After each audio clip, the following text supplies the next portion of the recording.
Assalamualaikum warahmatullahi wabarakatuh. Sahabat Project Akhirat, mendengar kata game online, hampir seluruh lapisan masyarakat baik tua, muda, ataupun remaja pasti sudah tidak asing lagi dengan istilah yang satu ini. Ya, game online memang sesuatu yang sedang digandrungi oleh banyak kalangan dan sedang banyak dibahas karena efek dari aktivitas ini cukup menuai pro dan kontra. Lalu, apa sebenarnya game online itu? Bagaimana pandangan Islam mengenai game online? Dan bagaimana seharusnya sikap kita sebagai seorang muslim? Sebelum lanjut ke pembahasan, mari kita subscribe, like, dan share video ini untuk bisa menjadi amal jariah bagi kita semua dan bisa menjadi pahala yang tidak pernah putus untuk kedepannya. Amin. Dalam Islam, sebenarnya tidak ada dalil atau hukum yang secara langsung memperbolehkan atau melarang tentang penggunaan game online itu sendiri. Karena berdasarkan kaidah fikih menyatakan bahwa hukum asal dari segala sesuatu adalah boleh. Makna dari kaidah ini adalah hukum asal dari semua itu adalah boleh dan dimaafkan selama tidak ada hal-hal yang berbahaya sehingga menjadikannya haram. Jadi, game online pada dasarnya boleh-boleh saja selama tidak ada unsur-unsur yang dilarang oleh syariat di dalamnya. Namun perlu kita tinjau kembali, apakah bermain game online ini bermanfaat untuk kehidupan kita di dunia maupun akhirat? Beberapa contoh dampak buruk dari game online adalah berikut. 1. Tidak sedikit orang yang kecanduan saat bermain game online ini, sehingga lalai dalam ibadahnya. Asik bermain game sampai tidak menghiraukan suara azan. Dan akhirnya sholat di akhir-akhir waktu, atau bahkan meninggalkan sholat. Nauzubillah. Yang kedua, zalim terhadap diri sendiri. Maksudnya adalah, terkadang ketika seseorang sedang asik bermain game, seseorang itu tidak menghiraukan alarm di tubuhnya sendiri. Sebagai manusia, tubuh kita membutuhkan istirahat yang cukup dan asupan makanan yang bergizi. Seseorang yang asik bermain game biasanya akan lupa untuk makan. Bahkan saat perutnya merasa lapar pun, belum tentu segera makan karena sedang terkonsentrasi dengan game yang ia mainkan.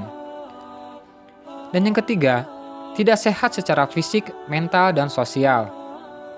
Orang yang kecanduan game online biasanya akan menghabiskan waktunya dengan duduk di depan komputer atau smartphone-nya dan jarang melakukan aktivitas fisik atau berkomunikasi dengan orang lain secara langsung. Hal ini tentu akan berpengaruh pada kesehatan fisik dan kehidupan sosialnya. Dilansir dari theconversation.com, Badan Kesehatan Dunia WHO atau World Health Organization memasukkan kecanduan game ke dalam daftar penyakit gangguan kesehatan jiwa. Beberapa hal yang telah disebutkan cukup menggambarkan bahwa game online sebenarnya merupakan hal yang tidak bermanfaat, bahkan mengancam kesehatan jika dilakukan dengan intensitas yang tinggi. Dalam sebuah hadis yang diriwayatkan oleh Abu Hurairah radhiyallahu anhu dari Nabi Shallallahu alaihi wasallam, beliau bersabda, di antara kebaikan Islam seseorang adalah meninggalkan hal yang tidak bermanfaat. Hadis riwayat Tirmizi nomor 2317, Ibnu Majah nomor 3976, Syekh Al-Albani. Dari hadis tersebut kita dapat mengetahui bahwa sebagai seorang muslim yang baik, kita sebisa mungkin harus meninggalkan segala sesuatu yang sia-sia atau tidak bermanfaat untuk kehidupan kita. Bermain game online diperbolehkan saja, asalkan kita tetap menjalankan ibadah tepat pada waktunya, tidak menzolimi diri sendiri, dan bermain dengan waktu yang tidak berlebihan. Jika kita memiliki keahlian dalam membuat game, ciptakanlah game online yang baik untuk menambah keimanan kita. Game yang bisa menambah keimanan dan juga takwa kita. Game yang berbasis Islami dan tidak menimbulkan efek kecanduan. Menurut ulama, dalam kacamata hukum Islam, syariat Islam memberikan kebebasan bermain di depan layar komputer atau handphone, asal permainan atau hiburan yang dimaksud memenuhi beberapa kriteria berikut. Tidak membuat lalai bahkan meninggalkan sholat wajib. Wahbah Juhaili dalam karyanya Fatawa al-Mu'assaroh volume 200 memaparkan, bila begadang di depan komputer sampai menyebabkan terbengkalainya sholat fardu seperti subuh dan lainnya, maka diharamkan. Dan wajib bagi seorang ayah mengatur waktu anaknya dalam tidur dan bangun guna menjaga kesehatannya. Setiap sesuatu yang mendatangkan keharaman adalah larangan, hingga alat permainan yang hukum asalnya mubah maupun makruh. Kedua, tidak menyebabkan bahaya pada diri pemain.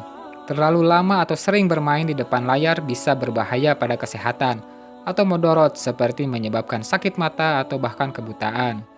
Nabi bersabda, tidak boleh membahayakan diri sendiri dan orang lain. Hadis riwayat Ibnu Majah dan Daru al-Qutni. Dan yang berikutnya, yang ketiga, tidak mengandung unsur judi atau taruhan. Perjudian atau taruhan tidak terbatas pada keuntungan dan kerugian yang mensyaratkan imbalan alat tukar dari salah satu kedua belah pihak, pemenang atau yang kalah. Abdurrahman bin Abi Bakar al-Suyuti dalam Al-Dur al-Matsur fil Tafsir bil Matsur menjelaskan, diriwayatkan oleh Ibnu Abi al-Dunya dan Abu Syaih dari Ibnu Sirin, beliau berkata, permainan yang di dalamnya mengandung atau diisyaratkan dari pihak yang menang atau kalah taruhan, berdiri, berteriak, keburukan, maka termasuk perjudian. Wallahu a'lam bishawab. Nah, sahabat Project Akhirat, pada dasarnya bermain game itu diperbolehkan, asal memenuhi kriteria tersebut, tidak melalaikan kewajiban kita untuk beribadah, untuk meningkatkan iman dan takwa kita. Sesungguhnya di akhiratlah nanti kita akan menjalani kehidupan yang kekal.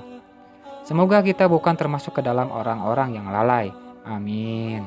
Mohon maaf apabila masih banyak kekurangan dan terus dukung channel ini dengan klik tombol subscribe, like, dan jangan lupa tombol bel agar bisa dapat pemberitahuan yang bermanfaat ke depannya. Assalamualaikum warahmatullahi wabarakatuh.